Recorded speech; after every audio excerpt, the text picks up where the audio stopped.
நான் ஸ்கூல் படிக்கும் போதுலேருந்தே நான் சி லாங்குவேஜ் அப்படிங்கிறத நான் பண்ணிகிட்ருக்கேன். இவ்வளோ வருஷமாக சி ஏன் இவ்வளோ ஸ்ட்ராங்கான ஒரு லாங்குவேஜாக இருக்குது? உங்களோட ஒப்பீனியன் என்ன? ஆக்சுவலி இப்போ நம்ம ஒரு டாஸ்க்கு நம்ம கொடுக்குறாங்க அப்படின்னா அதை வந்து நம்ம எப்படி எனாமரேட் பண்ணுறது, கம்யூனிகேட் பண்ணுறது ஐடியா இருக்கும். ஏஐக்கு பின்னாடி எம்பெடட் சிஸ்டம் தான் இருக்கா? ஸ்கில் செட்டில் வந்து அவங்க ஸ்ட்ராங்காக இருக்காங்க, ஆனால் உள்ளே வரதுக்கு அவங்க பயப்படுறாங்க. ஸோ எம்பெடட் இன்ஜினியர்ஸ்க்கு அப்ராடில் நிறைய டிமாண்ட் இருக்குதுன்னு சொல்கிறாங்க இல்லையா? என்ன ரீசன்னால நினைக்கிறீங்க? இங்கே தான் எனக்கு எல்லாமே அப்படிங்கிற விஷயத்தை வந்து அவங்க வந்து கிரியேட் பண்ணியிருக்காங்க. காலேஜ் வந்து இப்போ இண்டஸ்ட்ரிக்கு ரெடியான ஒரு ஸ்கில்லை கொடுத்து தான் வந்து ஸ்டூடெண்ட்டை வெளியே அனுப்புகிறாங்களா? ஸோ இப்போ டிகிரி முடிச்சக்கப்புறம் ஜஸ்ட் டிகிரி சர்டிஃபிகேட் மட்டும் போதுமா?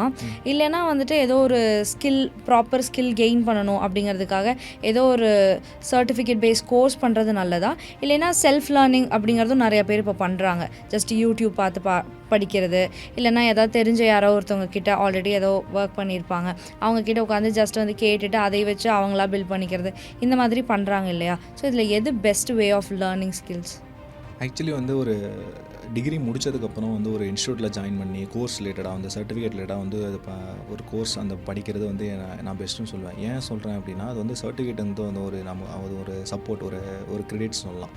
ஒரு கம்பெனி லெவலில் போகும்போது அவங்க வந்து கொஷின் ரைஸ் பண்ணுறது வந்து நீங்கள் அந்த எப்படி பண்ணீங்க, இதை நீங்கள் முடிச்சுட்டு வந்துட்டீங்களா, இல்லை நீங்கள் பர்சனலாக பண்ணீங்களா, அதை இன்ஸ்டியூட் மூலிமா பண்ணீங்களா? வேணா சில இன்ஸ்டியூட்டில் வந்து ஸ்டாண்டர்ட்ஸ் வச்சுருப்பாங்க. ஸோ அவங்களுக்கும் சில மென்டர்ஸ்லாம் வந்து பார்த்தீங்கன்னா ஒரு ப்ராக்டிக்கல் நாலேஜ் இருக்க மாதிரி, இண்டஸ்ட்ரி லெவலில் ஒர்க் பண்ணிகிட்டு இருக்க மாதிரி ஸோ அவங்க அது மாதிரியே ஸ்டாண்டர்ட்ஸ் வச்சு நம்ம சொல்லிக் கொடுக்கும்போது அவங்களுக்கு அது ரொம்ப யூஸ்ஃபுல்லாக இருக்கும்.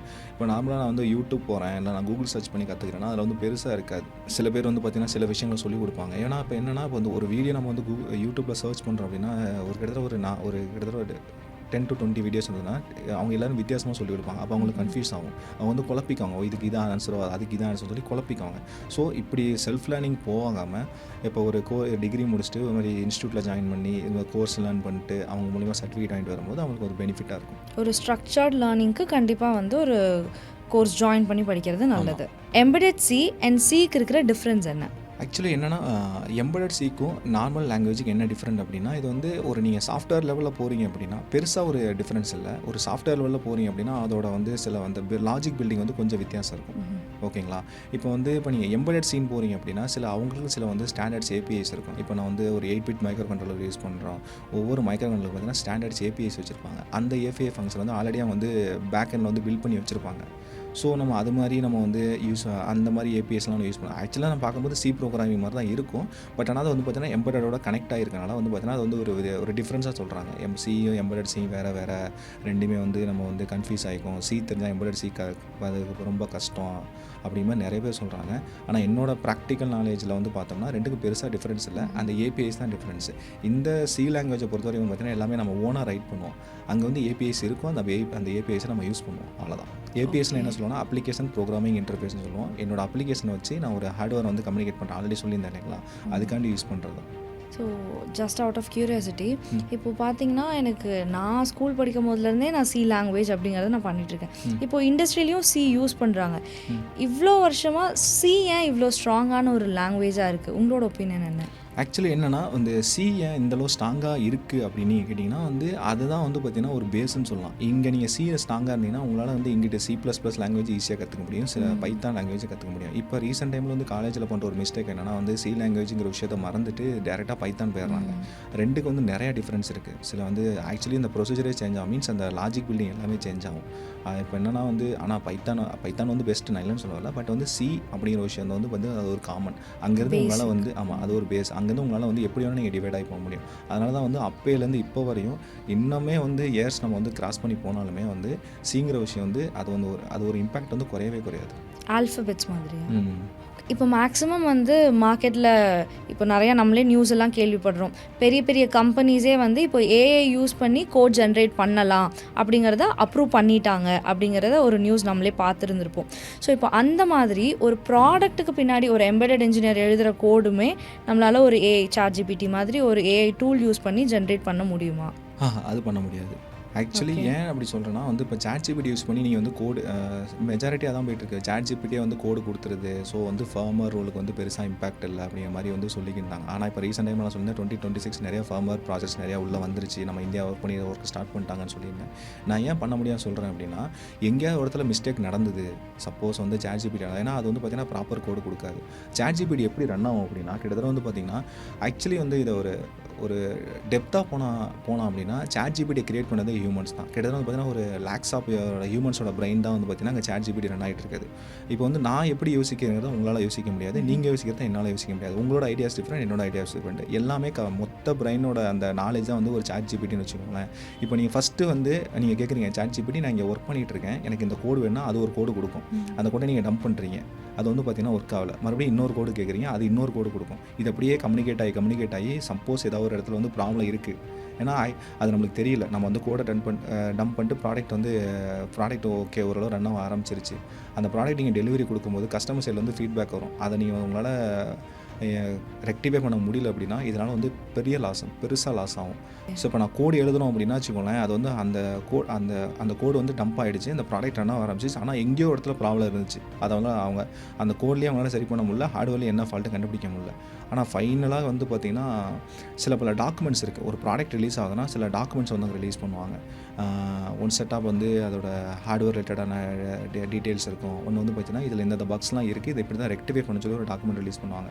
அந்த டாக்குமெண்ட் வைஸ் அவங்க ரெஃபர் பண்ணும்போது பார்த்தீங்கன்னா ஹார்ட்வேர்லேருந்து ஃபால்ட்டு தெரிஞ்சுது. ஸோ இதனால் வந்து பார்த்திங்கன்னா பெருசாக லாஸ் ஆச்சு. இதே நான் இந்த இடத்துல நான் கனெக்ட் பண்ணுறேன் அப்படின்னா, இப்போ வந்து ஒரு ChatGPT கோடு கொடுக்குது, அதை நம்ம ஃப்ளாஷ் பண்ணுறோம். ஆக்சுவலி அது கொடுக்குற கோடு வந்து நமக்கு அண்டர்ஸ்டாண்ட் பண்ணிக்க முடியல. இது என்ன நடக்குதுன்னே தெரியாமல் நம்ம பண்ணி அந்த ப்ராடக்ட் ரிலீஸ் பண்ணி அதனால் வந்து இப்போ கஸ்டமர் சைடில் சாட்டிஸ்ஃபேக்ஷன் இல்லாமல் இருந்துச்சுன்னா அதனால் வந்து பெரிய லாஸ் ஆகும். ஒரு ப்ராடக்ட் பேஸ்டு ஒர்க் பண்ணுற கம்பெனியில் ஒர்க் பண்ணுற இன்ஜினியர்ஸ் வந்து ஃபஸ்ட்டு அவங்க அண்டர்ஸ்டாண்ட் பண்ணிக்கிறது கோடு எப்படி ஒர்க் ஆகுது, நாலேஜ். அதுக்கு தான் நான் முன்னாடியே சொல்லியிருந்தேன், லாங்குவேஜ் வந்து ரொம்ப இம்பார்ட்டன்ட் ஸ்கில் எம்பெடட் இன்ஜினியர்ஸ் அப்படின்னு சொல்லியிருந்தேன்.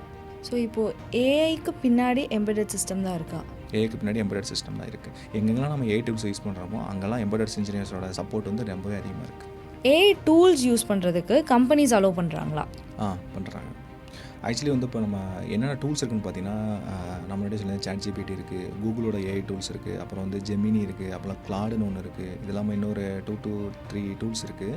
இப்போ வந்து ஒரு கம்பெனிக்குள்ளே போயிட்டிங்கன்னா அவங்களும் ஒரு செட் ஆஃப் வந்து ஒரு கண்ட்ரோல் வச்சுருப்பாங்க, செக்யூர் கண்ட்ரோல் வச்சுருப்பாங்க. அவங்க என்ன பண்ணுவாங்கன்னா இந்த ஏஐ டூலை வந்து அந்த கஸ்டமர்கிட்டருந்து வாங்கி அவங்க வந்து அதை செக்யூர் பண்ணிடுவாங்க. அதை தாண்டி விஷயம் வெளியே போகாத அளவுக்கு செக்யூர் பண்ணிடுவாங்க. நம்ம ஒர்க் பண்ணுற மாதிரி தான் அந்த இடத்துல ஒர்க் பண்ணிக்கலாம். அதையும் தாண்டி நம்மளால் எதுவும் பண்ண முடியாது. மீன்ஸ் வந்து இப்போ நம்ம ஏதாவது நம்மளை ஹார்ட்வேர் லெவலில் செக் பண்ணுறோம், அவங்களோட ஓன் ப்ராடக்ட் வந்து பார்த்திங்கன்னா ஹார்ட்வேர் லெவலில் செக் பண்ணுறோம், இல்லை ஏதாவது ப்ரோக்ராம் செக் பண்ணுறோம், இல்லை அவங்களோட டாக்குமெண்ட்டுன்னு ஒரு செட்டப் வச்சுருப்பாங்க, அதில் வந்து செக்யூர் டாக்குமெண்ட்ஸ் அதெல்லாம் நம்ம யூஸ் பண்ணி செக் பண்ணுறோன்னா அது வந்து பார்த்திங்கன்னா அந்த ஏஐ டூலும் அவங்க ஒரு ரெஸ்ட்ரிக்ஷன் வச்சுருப்பாங்க. ஸோ அதை தாண்டி வெளியும் போகாது. ஸோ அதுக்குள்ளே தான் இருக்கும். அதனால் மெஜாரிட்டி கம்பெனிஸ் வந்து ஏஐ டூல் சப்போர்ட் பண்ணுறாங்க. ஓகே. ஸோ இப்போது ஏஐ ப்ளஸ் எம்பெடட் இதோட காம்பினேஷன் நம்ம ஃப்யூச்சரில் எப்படி இருக்க போகுது?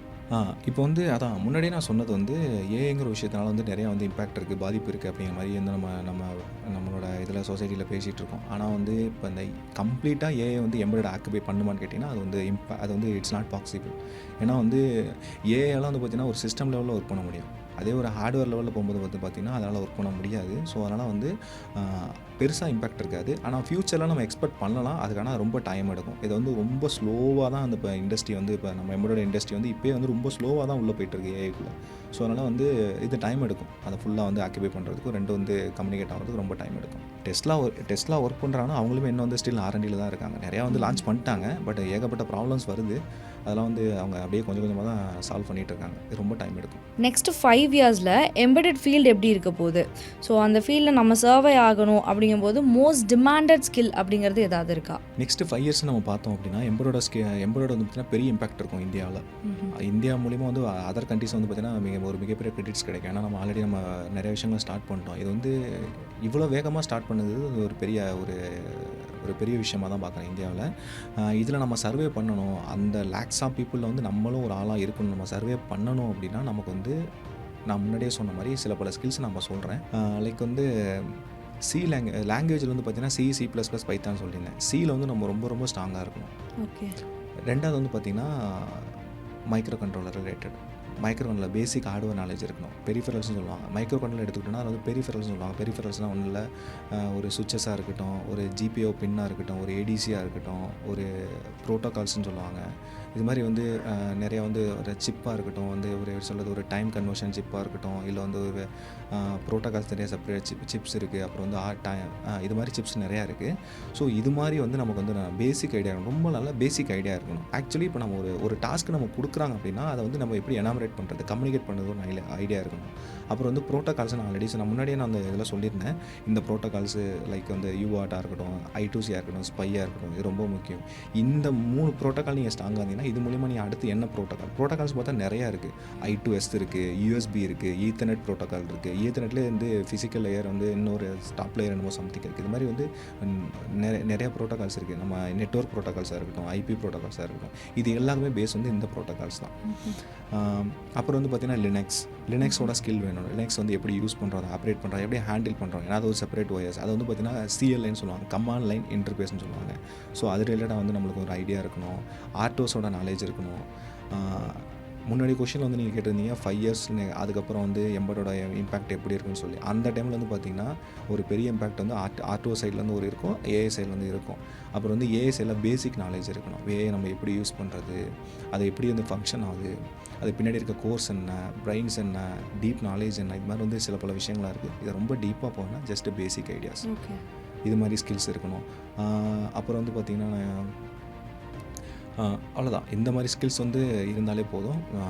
பெட்டர் நம்ம வந்து நம்மளை ப்ரூவ் பண்ணணும். நம்ம வந்து எனக்கு நாலேஜ் நம்ம ப்ரூவ் பண்ணணும்னா வந்து லாங்குவேஜ் நாலேஜ், ஹார்ட்வேர் நாலேஜ் இருந்தால் போதும். இப்போ மைக்ரோ கண்ட்ரோலர் லெவலில் நான் ஒர்க் பண்ணணும்னா என்னெல்லாம் எனக்கு தெரிஞ்சிருக்கணும்? இப்போ ஹார்ட்வேரோட கம்யூனிகேட் பண்ணணும் அப்படின்னா என்னெல்லாம் எனக்கு தெரிஞ்சிருக்கணும்? அதை எப்படி நான் ப்ராசஸ் பண்ணணும்?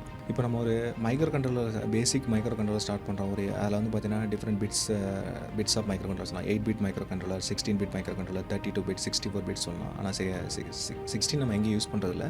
இப்போ நான் ஒரு பேசிக்காக நம்ம ஒரு 8-bit மைக்ரோ கண்ட்ரோலரில் போகிறோம் அப்படின்னா, இப்போ நான் அதில் நிறைய நான் முன்னாடி சொல்லியிருந்தேன், பெரிபெரல்ஸ் இருக்குது, GPIO பின் இருக்குது, LEDs இருக்குது, பட்டன்ஸ் இருக்குது, ப்ரோட்டோகால்ஸ் இருக்குது, ஒரு ADCயாக இருக்கணும். இது மாதிரி நிறைய விஷயங்கள் இருக்குது.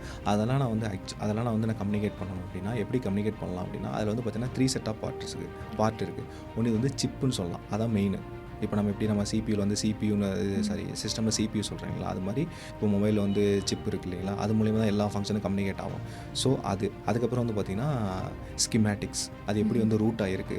அப்புறம் வந்து பார்த்திங்கன்னா பெரிஃபரல்ஸ், இந்த ஹார்ட்வேர் சொல்கிறது. இதுக்கெலாம் வந்து பார்த்திங்கன்னா செப்பரேட்டாக டாக்குமெண்ட்ஸ் இருக்கும். அதான் வந்து பார்த்திங்கன்னா நம்ம டேட்டா ஷீட் அண்டு ரெஃபரன்ஸ் மேனுவல்னு சொல்லுவோம். இந்த மேனுவலை ஃபஸ்ட்டு நம்ம வந்து கோத்ரூ பண்ணணும். இப்போ நார்மலாக வந்து நம்ம ஒரு ஃபோன் வாங்குறோம் அப்படின்னா, புது ஃபோன் வாங்குறப்ப நம்மளுக்கு பெருசாக ஐடியா இருக்காது. நம்ம அதை எப்படி யூஸ் நம்ம வந்து மேனுவல் படிப்போம், இல்லை போய் செட்டிங்ஸில் பார்ப்போம், என்னென்ன ஃபீச்சர்ஸ் இருக்குன்னு சொல்லி பார்ப்போம் இல்லைங்களா. அதே அந்த ஒரு மைண்ட் செட் தான் நம்ம இந்த மைக்ரோ கண்ட்ரோலையும் வரணும். ரெஃபரன்ஸு, டேட்டா ஷீட், இதெல்லாம் வந்து பார்த்திங்கன்னா நம்ம வந்து கோத்ரூ பண்ணணும். இது எப்படி கம்யூனிகேட் ரூட்டிங் பண்ணியிருக்காங்க. இப்போ லைக் வந்து இப்போ நான் உங்கள்கிட்ட பேசிகிட்டு இருக்கேன் அப்படின்னா, எனக்கு உங்களோட பேர் தெரியும், நான் உங்களோட பேர் சொல்லி கூப்பிட்றேன். அதே மாதிரி இப்போ நம்ம ஒரு மைக்ரோ கண்ட்ரோல் லெவலில் போகும்போது பார்த்திங்கன்னா CPU வந்து கம்யூனிகேட் பண்ணணும் ஒரு பெரிபெரல் கூட. அப்போ அதுக்கு வந்து டேட்டா ஷீட் பார்க்கணும், அது எப்படி கம்யூனிகேட் ஆகுது. ஸோ அதெல்லாம் பார்க்கணும்.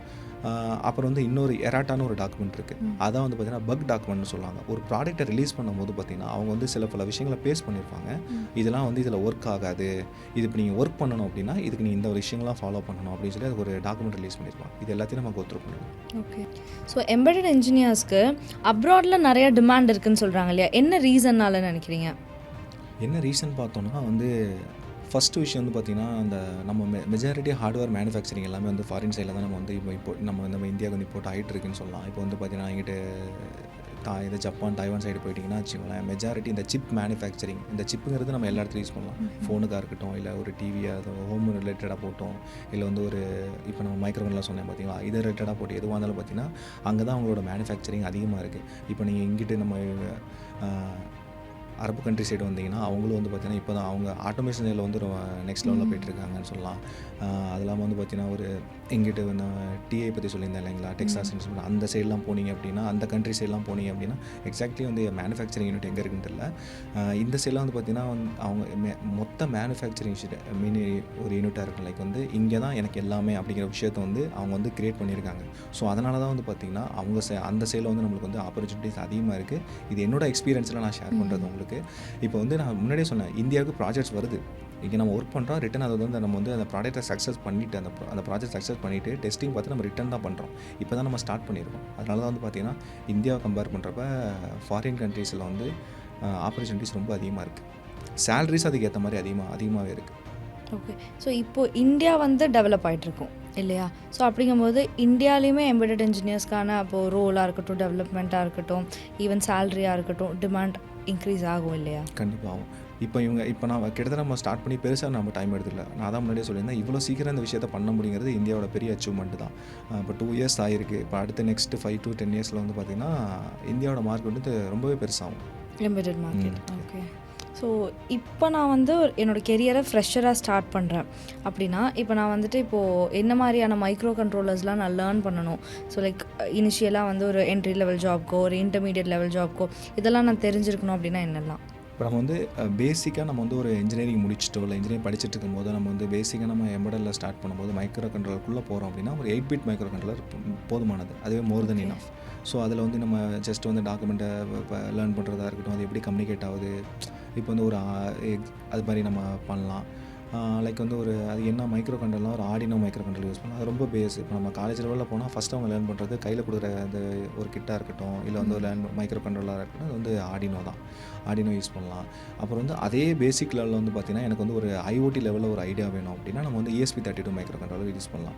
ஏன்னா அதிலே வந்து பார்த்திங்கன்னா ப்ளூடூத்தாக இருக்கட்டும், நெட்ஒர்க், ஒய்ஃபையாக இருக்கட்டும், எல்லாமே வந்து பில்டினாக அந்த ஹார்ட்வேர் கனெக்டில் இருக்கும். ஸோ அதை நம்ம யூஸ் பண்ணி இப்படி வந்து ஒரு ப்ளூடூத் டு ப்ளூடூத் ட்ரான்ஸ்ஃபர் பண்ணுறது. இப்போ நான் ஒரு சேஃப்டி ரூம் ஆத்தென்டிகேஷன் சிஸ்டம் ஒரு ப்ராஜெக்ட் பண்ணுறேன், ஒரு சேஃப்டி லாக் பண்ணுறேன், அதுக்கு வந்து நம்ம ESP32 மைக்ரோ கண்ட்ரோலர் யூஸ் பண்ணலாம். அதாவது பேசிக். இதெல்லாம் பேசிக் லெவல் ப்ராஜெக்ட்ஸ்க்கு நம்ம அந்த மாதிரி மைக்ரோ கண்ட்ரோலர்ஸ் யூஸ் பண்ணி நம்ம கம்யூனிகேட் பண்ணலாம். ஒரு ஒய்ஃபை லெவல் சிஸ்டம் கம்யூனிகேட்டாக இருக்கட்டும். இப்போ நான் வந்து ஒரு டாஸ்க்கு பண்ணுறோம், நான் ஒரு 200 மீட்டர் டிஸ்டன்ஸில் நான் டேட்டா ட்ரான்ஸ்ஃபர் பண்ணுறேன், எனக்கு வந்து நான் ஒயர்லெஸில் ட்ரான்ஸ்ஃபர் பண்ணோம் அப்படின்னா நம்ம ESP32 மைக்ரோ கண்ட்ரோலர் யூஸ் பண்ணலாம். ஒரு இன்டர்மீடியட் லெவலில் போகிறோம் அப்படின்னா நம்ம STM32 யூஸ் பண்ணலாம். ஏன்னா STM32 வந்து பார்த்திங்கன்னா ஒரு இன்டர்மீடியட் லெவலில் இருக்கிறவங்களுக்கு வந்து அது ஒரு ஸ்ட்ராங்கான ஒரு மைக்ரோ கண்ட்ரோலர். அங்கே நீங்கள் எல்லாமே கற்றுக்கிட்டோன்னா அது வந்து 32 பிட் மைக்ரோ கண்ட்ரோலர். அங்கே நம்ம எல்லாமே கற்றுக்கிட்டோம் அப்படின்னா அடுத்து நம்ம போகும்போது ஒரு ஹையர் லெவல் மைக்ரோ கண்ட்ரோலர்ஸ் எல்லாம் இருக்கும்போது அதெல்லாம் போகும்போது நம்மளுக்கு இன்னும் ரொம்ப பெனிஃபிட்ஸாக இருக்கும். ஓகே. இப்போ நான் முன்னாடியே சொல்லியிருந்தேன் வந்து டெக்சாஸ் இன்ஸ்ட்ருமெண்ட்டோட ஒரு மைக்ரோ கண்ட்ரோலர் இருக்குதுன்னு சொல்லி. அதாவது அந்த மாதிரி மைக்ரோ கண்ட்ரோலருக்கு நம்ம போகும்போது இதெல்லாம் நம்மளுக்கு வந்து கொஞ்சம் ஈஸியாக இருக்கும். இதில் நமக்கு நாலேஜ் இருந்தது அப்படின்னா அங்கே நம்ம யூஸ் பண்ணுறதுக்கு ரொம்ப ஈஸியாக இருக்கும்னு நான் சொல்லுவேன். ஓகே. ஸோ இது எந்தளவுக்கு இதாக இருக்கும்னு எனக்கு தெரியல.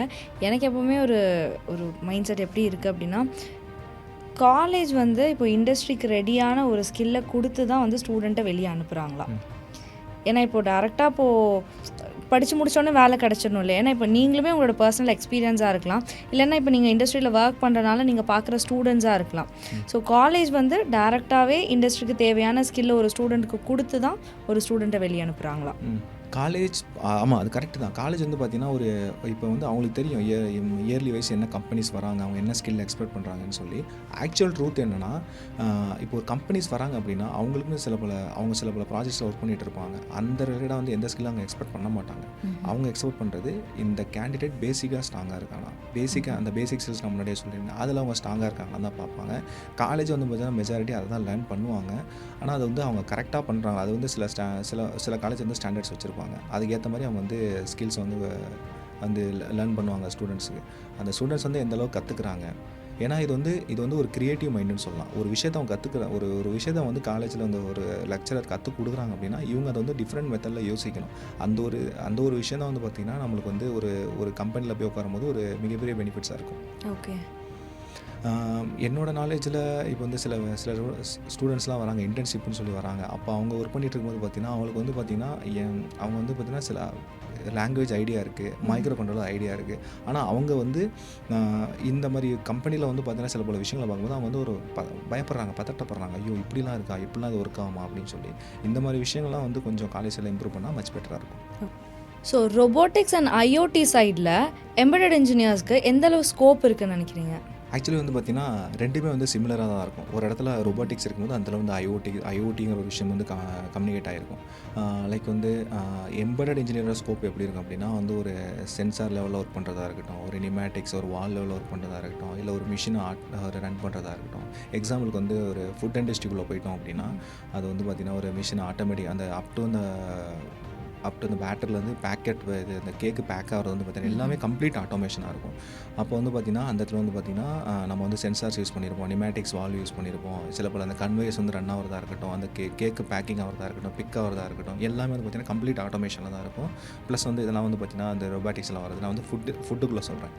ஸோ இந்த இடத்துல வந்து பார்த்திங்கன்னா எம்பெடட் இன்ஜினியர் எப்படின்னா ஃபுல்லாக வந்து அதை எப்படி வந்து கம்யூனிகேட் பண்ணுறாங்க. இப்போ ஒரு சென்சார் டிடெக்ட் ஆச்சுன்னா அந்த இடத்துல வந்து மிஷின் வந்து எப்படி ரன் ஆகுது, அதுக்கு வந்து ஒரு டைம் கொடுத்துருப்பாங்க, இந்த டைமில் அது ஒர்க் ஆகும். ஆக்சுவலி இது வந்து பார்த்திங்கன்னா கம்ப்ளீட் எம்பெடடுக்குள்ளே வராது, ப்ளஸ் வந்து பிஎல்சிக்குள்ளேயும் போகும். ஆனால் வந்து இப்போ மெஜாரிட்டி மோஸ்ட் ஆஃப் வந்து எம்பெடட் இந்த இடத்துல போயிட்டுருக்கு. அதான் இப்போ வந்து இப்போ இது ஒரு செட் ஆஃப் பார்ட்டு. இப்போ வந்து இதில் ஐஓடி எப்படி உள்ள வருது அப்படின்னா வச்சுக்கோங்களேன், இந்த நான் டேட்டாஸ் வந்து பார்த்திங்கன்னா வந்து நான் ரெக்கவர் பண்ணணும். இதை வந்து நான் பார்த்திங்கன்னா என்ன பண்ணலாம்னா இது க்ளவுடில் உள்ள ஸ்டோர் ஆகிறதா இருக்கட்டும், இல்லை வந்து இதோட டேட்டாஸை நான் பேக் பண்ணி எடுத்து வச்சு நான் ஆட்டோமேட்டிக்காக வந்து டேட்டாஸ் வந்து எனக்கு வந்து ஆன் டைமில் வந்து நான் வந்து விசிபிள் பண்ணணும் அப்படின்னா இதுக்கு வந்து பார்த்திங்கன்னா ஐஓடி நெட்வொர்க்கிங் உள்ள வருது. இந்த நெட்வொர்க்கிங் மூலிமா தான் இதை பண்ண முடியும். நெட்வொர்க்கிங் இல்லாமல் இதெல்லாம் விஷயத்தை பண்ண முடியாது. ஸோ இப்போ நெட்வொர்க்கிங்குள்ளே வந்துட்டோம் அப்படின்னா ஐஓடி கம்யூனிகேட் ஆகுது. ஸோ இதுதான் வந்து ரொபாட்டிக்ஸ் ப்ளஸ் ஐஓடியில் எம்பெடடோட பெரிய இம்பேக்ட். ஸோ ஒரு எம்பெடட் இன்ஜினியரோட டே டு டே ஒர்க் என்ன மாதிரி இருக்கும்? அவங்களோட ஒர்க் எப்படி இருக்குன்னா, வந்து ஒரு கம்பெனிக்குள்ளே இனிஷியலாக போகிறாங்க அப்படின்னா அவங்க லைஃப் எப்படி ஸ்டார்ட் ஆகும்னா, ஃபஸ்ட்டு வந்து அவங்க வந்து டாக்குமெண்டேஷன் ஒர்க் பண்ணுவாங்க. அதான் வந்து அவங்களோட first set of work. Documentation வந்து பார்த்திங்கன்னா ஃபர்ஸ்ட் அவங்க வந்து அண்டர்ஸ்டாண்ட் ஆகிறது வந்து பார்த்திங்கன்னா அந்த ப்ராடக்ட்னு ஒரு வந்து பார்த்திங்கன்னா ஆல்ரெடி நான் சொல்லியிருந்தேன் ரெஃபரன்ஸ் மேனுவல் டேட்டாஷன் சொல்லியிருந்தேன். அது மாதிரி ஒரு கம்பெனிக்குள்ளே போது பார்த்திங்கன்னா அவங்க வந்து பார்த்திங்கன்னா டிஃப்ரெண்ட் டைப் ஆஃப் டாக்குமெண்ட் வச்சுருப்பாங்க. ஃபர்மர் லெவல் டாக்குமெண்ட், அப்புறம் வந்து சிலிக்கான் மீன் அந்த சிப்போட டாக்குமெண்ட், அப்புறம் வந்து பார்த்திங்கன்னா கஸ்டமரோட ரெக்யூர்மெண்ட் சொல்லி ஒரு டாக்குமெண்ட் வச்சுருப்பாங்க. மூணையும் ஃபஸ்ட்டு அவங்க கோ த்ரூ பண்ணணும். ஏன்னா அது வந்து இந்த சிப்போட என்னென்ன ஹார்ட்வேர்ஸ் கம்யூனிகேட் ஆகிருக்கு, அது வந்து எப்படி ஃபங்க்ஷன் ஆகுது, ப்ளஸ் வந்து அந்த ஃபார்மர் கோடு, அந்த ஒரு ஃபைல் இருக்கும், அந்த ப்ரோக்ராம் ஃபைல் இருக்கும், அதுக்கு ஒரு செட் ஆஃப் டாக்குமெண்ட் வச்சுருப்பாங்க. அதெல்லாம் எப்படி வந்து ஃபங்க்ஷன் ஆகுதுன்னு சொல்லி அதை ரெஃபர் பண்ணணும். அப்புறம் வந்து கஸ்டமரோட ரெக்யூர்மெண்ட்ஸ் அவங்க என்ன எக்ஸ்பெக்ட் பண்ணுறாங்க அந்த ப்ராடக்ட்டில் அப்படின்னு சொல்லி பண்ணணும். இது முடிச்சதுக்கப்புறம் வந்து பார்த்திங்கன்னா இப்போ அவங்களுக்கு வந்து என்ன டாஸ்க் கொடுக்குறாங்க, என்ன ஒர்க் கொடுக்குறாங்களோ அதை வந்து அவங்க டிசைன் பண்ணணும். நான் இதை தான் பண்ண போகிறேன், இது ரிலேட்டடாக வந்து இந்த டாக்குமெண்ட்லாம் வெரிஃபை பண்ணி இதெல்லாம் நான் வந்து கோ த்ரூ பண்ணிட்டேன் அப்படின்னு சொல்லி முடிக்கணும். அதுக்கப்புறம் வந்து பார்த்திங்கன்னா அவங்க டெஸ்டிங் போவாங்க, டெஸ்ட் பண்ணுவாங்க. டெஸ்டிங் சக்ஸஸ் ஆகிடுச்சு அப்படின்னா அதுக்கப்புறம் வந்து பார்த்திங்கன்னா அவங்களோட ஒர்க் எப்படி இருக்கும் அப்படின்னா அதுக்கு வந்து பார்த்திங்கன்னா அவங்க வந்து டெஸ்ட் கேசஸ்ன்னு சொல்லுவாங்க. நான் டெஸ்ட் பண்ணப்போ இந்த ப்ராப்ளத்தை நான் பார்த்தேன், இதெல்லாம் நான் இப்படி தான் சரி பண்ணேன்னு சொல்லி டெஸ்ட் கேஸ் எழுதணும். அதுக்கப்புறம் அதை வந்து மாடியூல்னு சொல்லுவாங்க, அதை வந்து ரிலீஸ் பண்ணுவாங்க. இதுதான் வந்து எம்பெடட் இன்ஜினியரோட டே டு டே லைஃப். இப்படி தான் வந்து அவங்களோட லைஃப் வந்து மூவ் ஆகும் எம்பெடட்குள்ளே. சம்திங் பர்சனலாக கேட்குறேன். ஸோ நீங்கள் கெரியர் ஸ்டார்ட் பண்ணும்போது உங்களோட ஒரு ஸ்ட்ரகிளிங் ஃபேஸ்னால் என்னவா இருந்தது ஆஸ் அன் எம்பெடட் இன்ஜினியராக? இப்போ நீங்கள் சக்ஸஸ்ஃபுல்லாக இருக்கீங்க, பட் நீங்கள் இனிஷியலாக வந்து கெரியர் ஸ்டார்ட் பண்ணும்போது உங்களுக்கு என்ன ஒரு ஸ்ட்ரகிள் ஃபேஸ் பண்ணீங்க? அண்ட் ஆல்சோ உங்களோட ஃபர்ஸ்ட் சேலரி எக்ஸ்பீரியன்ஸ் எப்படி இருந்துச்சு? நான் இந்த கெரியருக்குள்ளே வந்து நான் உள்ளே வரும்போது நான் பர்சனலாக ஃபேஸ் பண்ணது என்னென்னா வந்து ஹார்ட்வேர் லெவல். இப்போ எப்படி நான் ஹார்ட்வேர் லெவலில் கம்யூனிகேட் பண்ணுறது, சில விஷயங்கள் வந்து பார்த்திங்கன்னா ஈஸியாக இருக்காது. நான் எப்படி சொல்ல வரேன்னா வந்து ஒரு என்ன தான் வந்து ப்ராப்பரான டாக்குமெண்டேஷன் இருந்தாலுமே வந்து ஹார்ட்வேர்க்குள்ளே நான் கம்யூனிகேட் பண்ணுறது வந்து அது நான் வந்து பெருசாக இல்லை, நான் ஃபேஸ் பண்ண இஷ்யூ ஹார்ட்வேர் லெவலில். ஒன்ஸ் அதை நான் செட் பண்ணதுக்கப்புறம் வந்து பார்த்திங்கன்னா லைஃப் அப்படியே வந்து மூவ் ஆரம்பிச்சிருச்சு. ஏன்னா வந்து எம்பெடட் வந்து எப்படின்னா வந்து இவ்வளோ தான் அப்படின்னு சொல்லி நம்ம வந்து நம்மளோட அந்த லைஃப் வந்து சுருக்கிட முடியாது. அது வந்து பார்த்திங்கன்னா டே பை டே வந்து எம்பெடட் கெரியரில் என்னெல்லாம் அப்டேஷன் இருக்கோ அதில் நம்மளோட ஸ்கில்ஸை வந்து அப்டேட் பண்ணிட்டு போயிட்டே இருக்கணும். அதுதான் வந்து நான் இனிஷியலாக ஃபேஸ் பண்ணது. இனிஷியலாக வந்து பார்த்திங்கன்னா எனக்கு வந்து ஒரு 5 LP இருந்துச்சு. இதான் இனிஷியலாக எனக்கு கிடச்சது. இப்போ நான் வந்து எனக்கு வந்து கிட்டத்தட்ட வந்து பார்த்திங்கன்னா 4+ இயர்ஸ் எக்ஸ்பீரியன்ஸ் இருக்குது. ஹார்ட்வேரில் வந்து 4+, எம்பெடடில் வந்து 4+, அந்த ஓவராலாக எனக்கு வந்து பார்த்திங்கன்னா more than 6+ இயர்ஸ் எக்ஸ்பீரியன்ஸ் இருக்குது. இப்போ வந்து என்னோட சேலரி வந்து பார்த்திங்கன்னா more than 10 இருக்குது. ஸோ இப்போ நம்ம ஆடியன்ஸ்க்காக நான் உங்ககிட்ட ஒன்று கேட்குறேன். ஸோ ஃப்ரெஷராக உள்ளே இப்போ வராங்க எம்பெடட் கெரியருக்குள்ளே அப்படின்னா அவங்களுக்கு நீங்கள் ஒரு அட்வைஸ் கொடுக்கணுன்னா என்ன சொல்லுவீங்க? நான் ஸ்டடி பண்ண வரையும் வந்து பார்த்திங்கன்னா எல்லோரும் பயப்படுறது வந்து ஸ்கில் செட்டில் வந்து அவங்க ஸ்ட்ராங்காக இருக்காங்க, ஆனால் உள்ளே வரதுக்கு அவங்க பயப்படுறாங்க. எனக்கு வந்து எப்படி சொல்கிறது வந்து ஒரு ஹார்ட்வேர் லெவலில் ரொம்ப பயமாக இருக்குது, அதனால் வந்து பண்ணிட முடியுமா, இந்த விஷயத்தை நல்லா பண்ணிட முடியுமான்னு சொல்லி ரொம்ப யோசிக்கிறாங்க. இப்போ நானுமே இனிஷியலாக உள்ளே போனப்போ எனக்குமே அந்த ஸ்ட்ரகிள் இருந்துச்சு. அதாவது இங்கேன்னு கிடையாது, நீங்கள் நம்ம எந்த ஒரு டொமைனுக்குள்ளே போனாலுமே இனிஷியல் ஸ்ட்ரகிள் இருக்கும். அதை நம்ம தாண்டி நம்ம செட் பண்ணிட்டோம் அப்படின்னா வந்து அவ்வளோதான், அடுத்து வந்து லைஃப் செட் ஆகி வந்து அடுத்தடுத்து மூவ் ஆகிட்டே இருக்கும். ஸோ இனிஷியலாக ஒரு ஃப்ரெஷர்ஸ் உள்ளே வராங்கன்னா உங்களுக்கு வந்து ப்ரோக்ராமிங் ஸ்கில்ஸ் இருக்குது, அந்த ஒரு ஹார்ட்வேர் ஸ்கில்ஸ் இருக்குது, ஆனால் இருந்தாலும் எனக்கு பயமாக இருக்குன்னா அந்த பயத்தை ஜஸ்ட் ஸ்கிப் பண்ணிடுங்க, உள்ளே வாங்க.